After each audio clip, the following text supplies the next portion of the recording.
Soy Pablo Lascurain y esto es El Arte de Entender, un espacio para cuestionar y reflexionar sobre los temas que más afectan nuestro día a día y que no tenemos presente. Hola, bienvenidos a un nuevo episodio del Arte de Entender. El tema del día de hoy ha aparecido en otros episodios, sin duda, pero no de forma explícita. El día de hoy vamos a hablar del arte de discutir.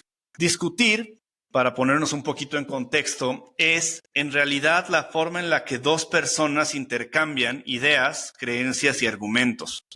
Sin embargo, se le ha dado como esta connotación a discutir, en donde es definitivamente algo negativo, pero no solo eso, sino se asume que quien discute es una persona que le gusta atacar, es una persona que está en desacuerdo, es una persona que se queja, es una persona que se fija en los demás y no se fija en sí mismo, y todas estas creencias que también parten de ciertas sobresimplificaciones como lo que te molesta es lo que no te gusta de ti y todas estas cosas, y entonces parecería que quienes van por la vida complaciendo a los demás desde fuera y desde la sobresimplificación son personas felices, porque nada les molesta, porque todo se les resbala, porque son muy amenos. Y los que discutimos o los que no estamos de acuerdo parecería que somos personas desde la sobresimplificación, personas que sufrimos, personas que tenemos envidia, personas que nos molesta el éxito de los demás y todas estas ideas. Entonces, ¿qué pasa con el arte de discutir? ¿Qué pasa con el aprender a discutir y el aprender a entender por qué todos deberíamos de discutir más? Pues se pierde, ¿no? Se pierde un poco en el camino, se pierde un poco en la interacción social, y de algún modo el status quo nos empuja a que estemos de acuerdo y nos empuja a que si estamos en desacuerdo no digamos nada para no parecer complicados o difíciles. Y el día de hoy quiero tratar de, en una primera instancia, explicar la forma en la que se discute y luego ver con qué elementos podemos mejorar nuestra capacidad de discusión. Entonces, como decíamos hace unos momentos, discutir básicamente es el intercambio entre dos personas de creencias, ideas y argumentos. Cuando hablamos de creencias, tiene que ver con lo que nosotros hemos vivido y el sistema de valores que hemos creado para identificar quiénes somos ante otras situaciones. Esas son nuestras creencias. Son de algún modo como las reglas de nuestro sistema operativo que nos permiten tener juicios de valor, que nos permiten entender a los demás, que nos permiten entendernos a nosotros mismos. Por otro lado, tenemos las ideas. Las ideas que tenemos son parte de lo que percibimos del mundo y que interpretamos a través de nuestras creencias. Entonces, nuestras ideas es en forma similar nuestras opiniones, ¿no? Entonces nuestras ideas y nuestras opiniones constituyen como esta interpretación del mundo, y entonces tenemos una idea sobre lo que es un buen gobierno o tenemos una opinión sobre si el gobierno actual es bueno o no. Y así vamos creando nuestras ideas y nuestras formas de ver la vida que no son creencias porque no están, digamos, cimentadas y relacionadas intrínsecamente a quién somos, y tampoco, que es el último componente de la discusión, tampoco argumentos. ¿Por qué? Los argumentos tenemos que entenderlos como la exposición fundamentada de datos y hechos comprobables o de ideas que tienen una fundamentación lógica, matemática o por lo menos de nuestro sistema de creencias.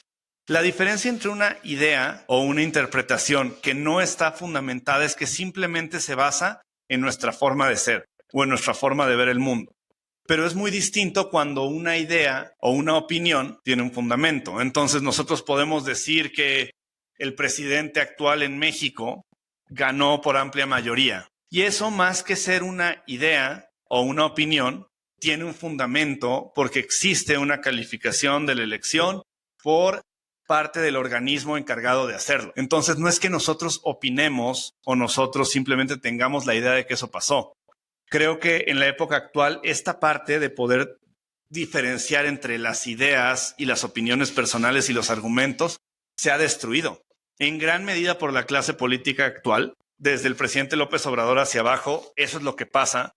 Tienen un discurso en el cual juegan con el intercambio entre estos argumentos, entre yo quiero fundamentar y crear algo que tiene un sustento, y entre una idea que no tiene sustento ni constituye un argumento en sí, y entonces todo se convierte en opiniones e ideas. Entonces, cuando se dice que se hizo una investigación y se llegó a que tal vacuna no funciona, el presidente sale y dice, es que esa es tu opinión.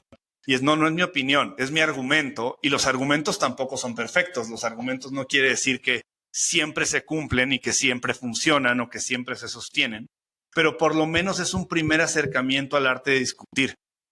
Pasa mucho, sobre todo mientras más lo vemos en un contexto personal, romántico, familiar, que las discusiones acaban siendo un ejercicio de empujar a la otra persona a que piense como nosotros, a que comparta nuestras ideas y comparta nuestras opiniones. Y entonces son formas de discutir que no presentan valor para la otra persona, porque nadie queremos entrar en una discusión en la que el objetivo es demostrarnos por qué estamos mal, o demostrarnos por qué no sabemos, o demostrarnos por qué lo que pensamos es incorrecto, ¿no? Entonces ahí empieza la forma de discutir, es tan importante como el discutir, ¿no? Cuando pensamos en estas discusiones que no implican un intercambio de argumentos, un intercambio de datos, un intercambio de lógicas, sino solamente implica un choque de ideas, que acaba siendo normalmente un choque violento, porque las dos personas no les interesa considerar lo que la otra persona siente o piensa, sino les interesa convencer. Entonces se rompe el arte de discutir, y simplemente lo que estamos haciendo es tratando de empujar o tratando de forzar a alguien a que adopte una interpretación de los hechos que se parezca a la nuestra, ¿no? Entonces, una vez que ya tenemos este contexto, que empezamos a diferenciar que discutir no es forzar a alguien a ver las cosas como nosotros, que discutir no es enfrascarse en una pelea por ver quién tiene la razón, sino que por otro lado la discusión fundamentalmente debería de basarse en argumentos. Y cómo estos argumentos, que son nuestras ideas u opiniones, sustentados por datos, sustentados por estudios, sustentados por lógica, sustentados por experiencias propias y ajenas, se contraponen ante los argumentos de otra persona. Y creo que el tercer elemento fundamental sería que cuando entramos en una discusión, cuando entramos en un debate, parte de lo que necesitamos a priori es que tengamos la disposición de cambiar en lo que nosotros proponemos o en lo que nosotros creemos al respecto. Si no tenemos esa disposición, si yo entro a discutir con alguien sobre si el gobierno actual es bueno o no, y no hay forma en la que yo esté abierto a escuchar porque hay cosas que yo no sé y hay cosas que yo no veo, es mucho más factible que yo no entre a ese debate y a esa discusión, porque no hay un objetivo. El objetivo fundamental de debatir, de discutir, es aprender posturas que no conocemos, descubrir formas de ver las cosas que no tenemos actualmente, y sobre todo es escuchar y darnos cuenta que constantemente nuestras creencias nos hacen ver cosas y nos hacen entender cosas plagadas de sesgos y plagadas de hechos poco exactos que no necesariamente representan la realidad. Y claro que en la realidad hay un montón de formas de verlas, pero siempre podemos regresar a un concepto que es la totalidad, y que básicamente es como esta realidad compartida en la que por más que cada uno tenga su interpretación de los hechos, por más que cada uno le dé un significado y un peso distinto a las cosas que nos pasan, la totalidad es lo que compartimos.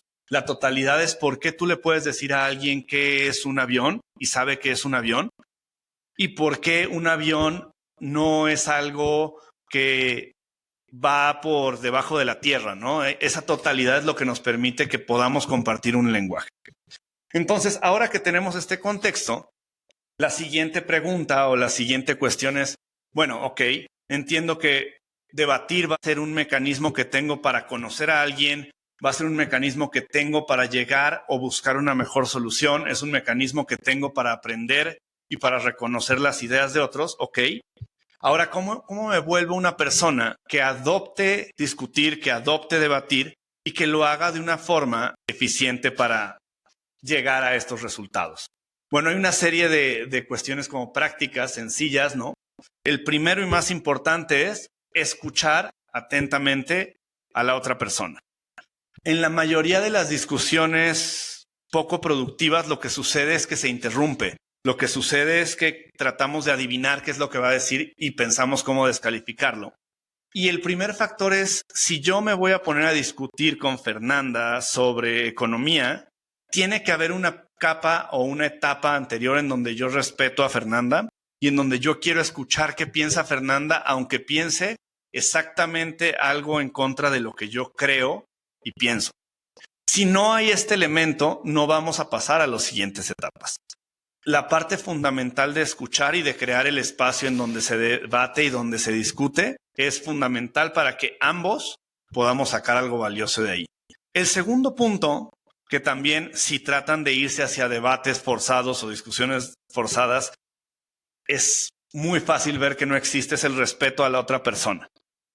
Como dijimos, la razón por la que debatimos es porque queremos ver algo que no vemos, porque queremos educarnos más, porque queremos captar formas de interpretar algo distintas.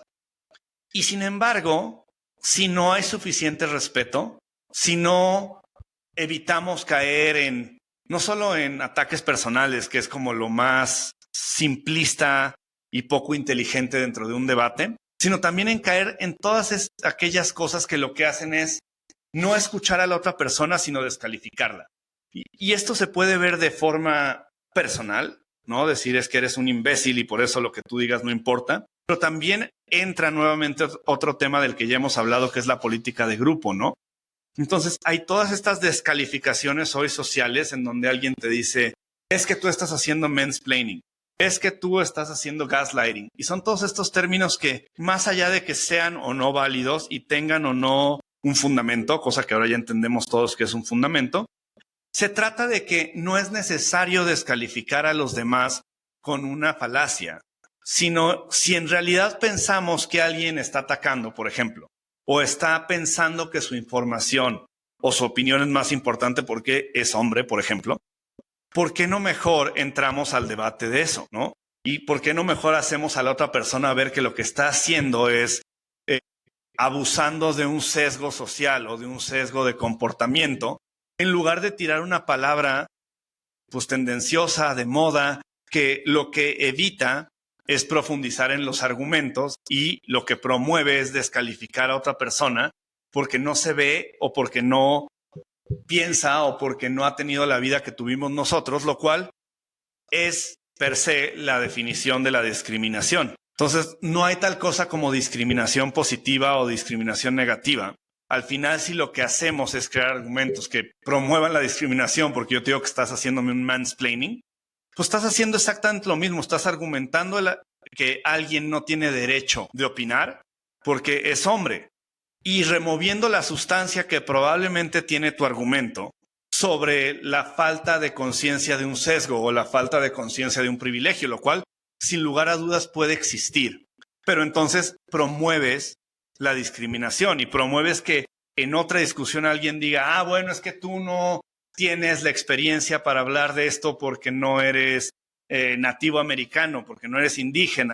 Las discriminaciones, aunque parezca que las discriminaciones son positivas o que tienen una supremacía moral, que ya hablamos bastante de eso. Entonces, por eso es fundamental ser respetuoso y mantener las formas sin ataques, sin descalificaciones y sin argumentos simplistas. Otro elemento muy importante cuando discutimos es concentrarnos en lo que estamos discutiendo y cuál es el tema del cual estamos hablando. Otra cosa que pasa recurrentemente cuando discutimos sobre un tema es que es muy fácil salirse de la temática y empezar simplemente a desvariar y hablar de otras cosas, ¿no? Y empezamos hablando de la calidad de la educación en México y terminamos hablando de Felipe Calderón, ¿no? Y es como, oye, pero más allá de que sea verdad o no, más allá de que esté documentado o no, estábamos hablando de la calidad de la educación actual en México, ¿no?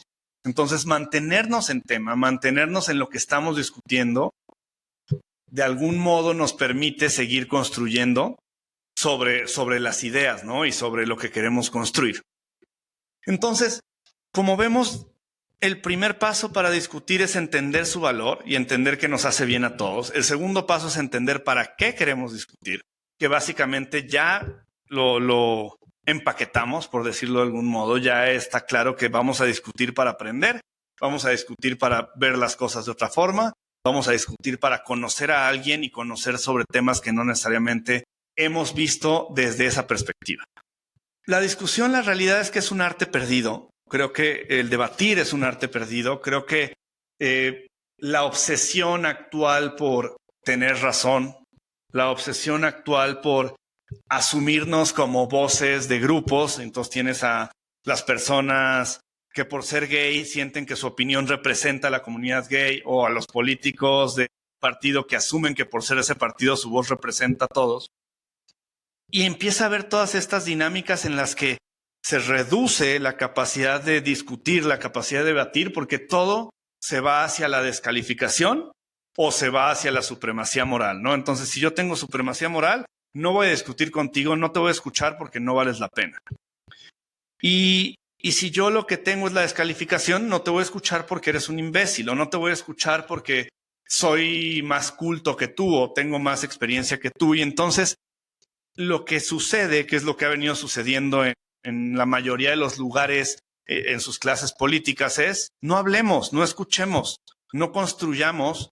¿Qué es lo que tenemos que hacer? Descalificar y atacar lo más posible para demostrarle a la sociedad o al mundo que la voz de los demás no tiene sentido y que la voz de los demás no tiene por qué ser escuchada.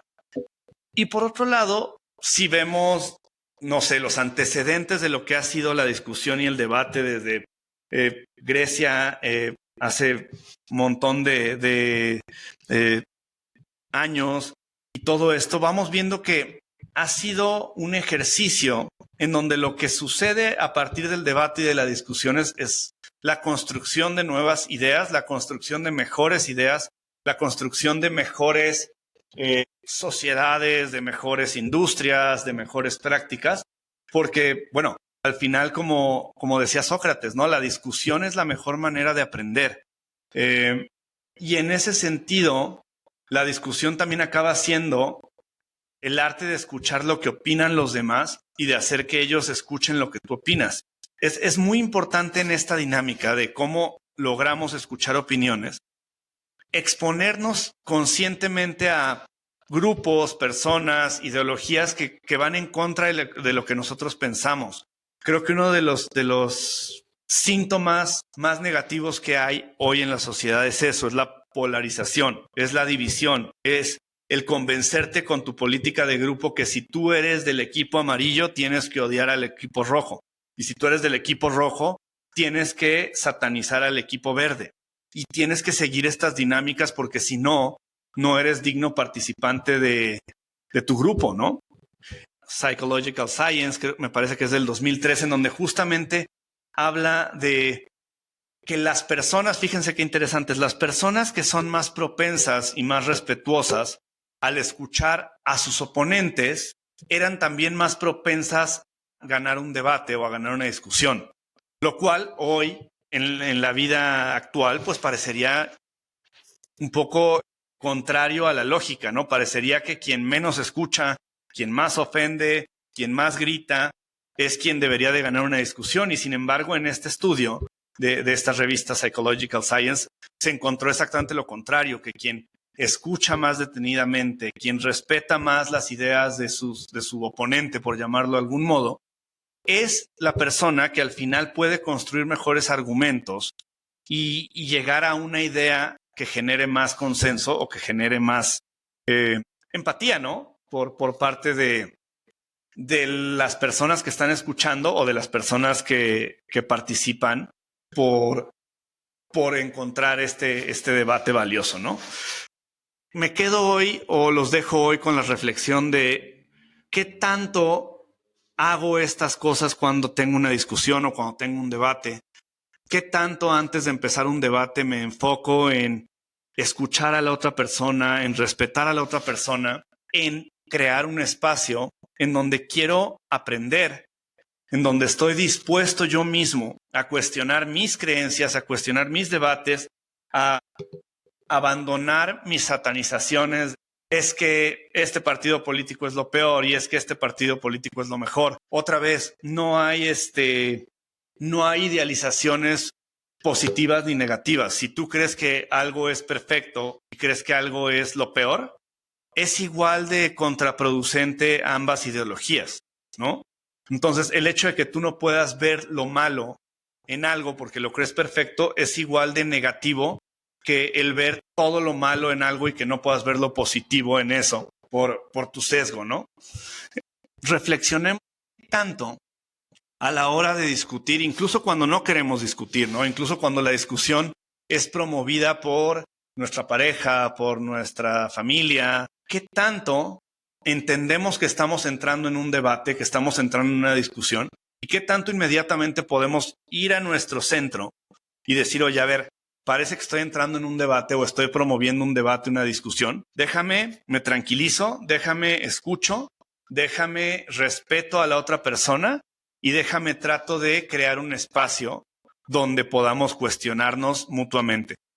Y por otro lado, si no te interesa crear ese espacio con la persona con la que estás discutiendo, no vale la pena que discutas y no vale la pena que debatas, y a lo mejor lo que vale la pena es decir, oye, siento mucho que te ofendí o siento mucho que no te parezca mi forma de ver las cosas, y simplemente creo que tendremos que quedarnos en esta frase como de, pues el acuerdo es que estamos en desacuerdo, y de esa forma también cuidamos nuestra forma de comportarnos ante un hecho en el cual no queremos participar o en un hecho en el que sí queremos debatir y queremos construir y sobre todo queremos compartir la forma en la que vemos el mundo y reflexionamos con otra persona. Entonces, discutamos más, seamos personas que nos sentimos cada día más cómodas opinando, pero sobre todo, pues no diría que estando en contra, pero sí sintiéndonos muy cómodos y muy en paz, opinando distinto,